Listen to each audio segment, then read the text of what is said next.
Hello student. आज हम परिमेय संख्याओं पर संक्रियाएं के अंतर्गत प्रश्नावली 18.2 के तीसरा प्रश्न से हल करेंगे। मैं हूं परमानंद पटेल। स्वागत है आपका आपके अपने चैनल पी.एन. पटेल क्लासेस पर। तो आइए देखते हैं प्रश्न। 3/8 में क्या जोड़ें कि योगफल 11/12 हो जाए। इस टाइप का प्रश्न जो है हम 18.1 में भी देख चुके हैं, फिर भी यहां पर प्रश्न दिया है तो हम एक बार और देख लेते हैं।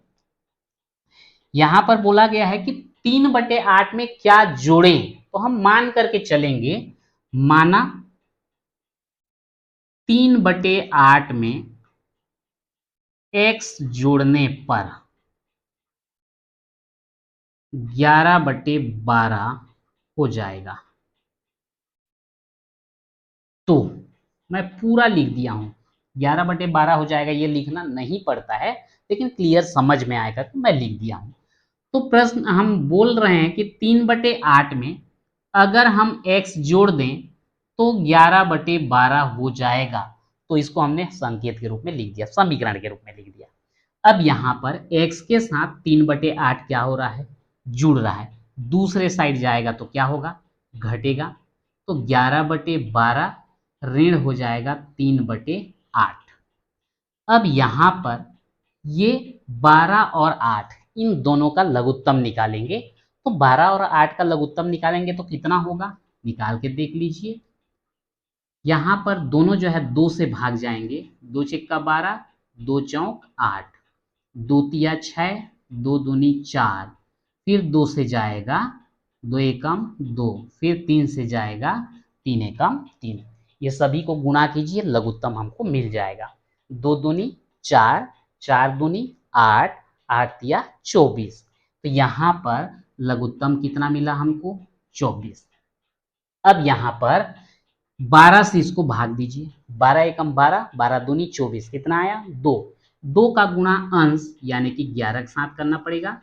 तो 11 गुणित 2 ऋण। 3 से 24 को भाग दीजिए। 8 एकम 8, 8 दूनी 16, 8 तिया 24, कितना आया 3। वो 3 का गुणा अंश में जो 3 है उसके साथ कर देंगे। तो ये क्या हो जाएगा, x बराबर 11 दूनी 22 ऋण 3 तिया 9 बटे कितना 24। अब यहाँ पे x बराबर 22 में 9 को घटा दीजिए। अब 22 में 9 को घटाएंगे तो कितना आएगा, यहाँ से उधार लोगे 12, 12 में 9 घटाओगे 3 और यहाँ आएगा 1। तो यह आ गया आपका 13/24। बड़े का चिन्ह धन है तो ये भी धन रहेगा। अब हमने माना था x जोड़ने पर 11/12 होगा। अब यहाँ पर x का मान कितना आया, 13/24। तो क्या लिखेंगे, अतः 3/8 में 13/24 जोड़ने पर योगफल 11/12 हो जाएगा। और यही जो है आपका आंसर हो जाता है। ठीक, ये तो हो गया आपका जोड़ना पे। अब यहां घटाना से संबंधित भी एक प्रश्न दिया गया है। 13/25 में क्या घटाएं कि हमें 19/25 प्राप्त हो जावे। सेम चीज है, यहां पे जोड़ना था, अब ये जो है घटाना है। तो इसको लिखेंगे, माना 13/25 में x घटाने पर 19/25 प्राप्त होगा। तो 13/25 और ऋण x करके लिखेंगे 19/25। अब यहां पर जो है कंफ्यूजन रहता है कि x हमारा कैसा आ गया है, ऋणात्मक। कोई दिक्कत नहीं, ये ऋणात्मक है तो इसको राइट साइड ले जाइए, धनात्मक हो जाएगा। ठीक, और यहाँ पर 13/25 पहले से यथावत रहेगा। राइट हैंड साइड में 19/25 जो धनात्मक है उसको लेफ्ट में लाइए, तो ऋण 19/25 हो जाएगा। अब दोनों के हर में समान संख्या है 25, लघुत्तम भी वही आएगा। अंश में लिखेंगे 13 ऋण 19 बराबर कितना x। अब यहाँ पर देखिए दोनों का चिन्ह अलग अलग है तो घटा दीजिए। 19 में 13 घटाइए कितना आएगा 6/25। बड़े का चिन्ह ऋण है तो ये ऋण बराबर क्या x, या x बराबर कितना ऋण 6/25। अब बोला गया था कि x घटाने पर 19/25 प्राप्त होगा और x का मान आया ऋण 6/25। तो हमारा आंसर क्या होगा, लिखेंगे अतः 13/25 में ऋण 6/25 घटाने पर हमें 19/25 प्राप्त होगा और यही जो है हमारा आंसर है।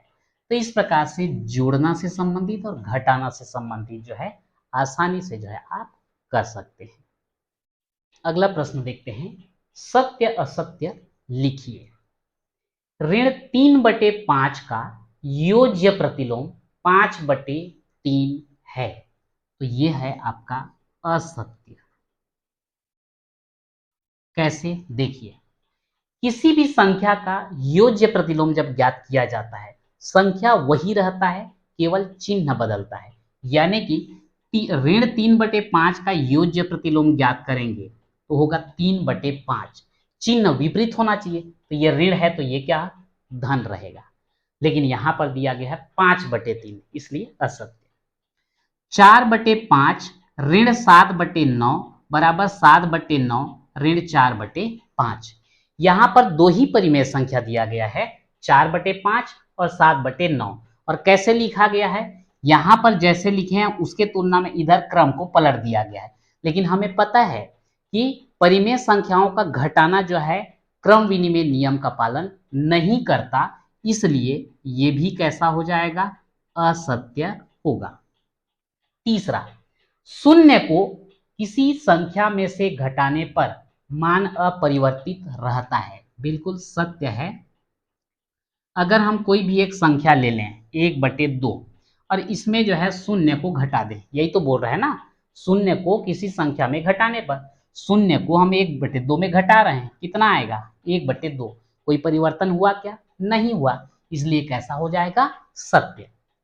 किसी परिमेय संख्या को घटाने का अर्थ है उस परिमेय संख्या के योज्य प्रतिलोम को जोड़ना। थोड़ा समझते हैं, यहां पर बोल रहा है कि अगर हम लिख रहे हैं 3/5 ऋण 1/2, इसका मतलब क्या है, 3/5 में 1/2 को हम क्या कर रहे हैं, घटा रहे हैं। किसी परिमेय संख्या को घटाने का अर्थ ये 1/2 को हम घटा रहे हैं। इसको हम थोड़ा दूसरे तरीके से लिखें तो ऐसा भी लिख सकते हैं, 3/5 धन ऋण 1/2 लिख सकते हैं, बिल्कुल, क्योंकि ये धन और ऋण का क्या हो जाएगा, ऋण हो जाएगा। तो ये 3/5 ऋण 1/2 लिखा है ना, तो यहाँ पे 1/2 का क्या मतलब है, वो घट रहा है, जबकि यहाँ पर ऋण 1/2 क्या हो रहा है, जुड़ रहा है। तो ये 1/2 का योज्य प्रतिलोम क्या है, ऋण 1/2 है। उसी को बोल रहा है कि घटाने का अर्थ है उस परिमेय संख्या यानी कि 1/2 के योज्य प्रतिलोम ऋण 1/2 को जोड़ना, यानी कि ये जो है आपका सत्य है। थोड़ा सा आपको ध्यान रखना पड़ेगा, पहला परिमेय संख्या 1/2, दूसरा परिमेय संख्या पहला परिमेय संख्या 3/5, दूसरा परिमेय संख्या 1/2, घटाना है बोलने से ऋण, ठीक। अब इसी को हम लिख रहे हैं 3/5 धन कोष्टक में लिख रहे हैं ऋण 1/2। इसका मतलब क्या है, घटाना, इसका मतलब क्या है, जोड़ना। तो यहां क्या बोलोगे, 3/5 में 1/2 को घटा रहे हैं, ये ऊपर वाला लाइन हुआ। इसमें क्या बोलोगे, 3/5 में ऋण 1/2 को क्या कर रहे हैं, जोड़ रहे हैं, ये नीचे वाला नियम जोड़ना। लेकिन यहाँ योज्य प्रतिलोम बोलता है, उसका क्या मतलब, 1/2 का योज्य प्रतिलोम क्या है, ऋण 1/2 है। तो यहाँ पे 3/5 में 1/2 को घटाने का मतलब ऐसा भी हम बोल सकते हैं कि 3/5 में 1/2 के योज्य प्रतिलोम को हम क्या कर रहे हैं, जोड़ रहे हैं, इसलिए मैंने यहाँ पे क्या लिखा है, सत्य। तो इस प्रकार से जो है 18.2 में हमने 3 क्वेश्चन कवर किया, तीसरा, चौथा और पांचवा। इसके साथ ही 18.2 जो है कंप्लीट होता है। तो आज के वीडियो में इतना ही, मिलते हैं नेक्स्ट वीडियो में।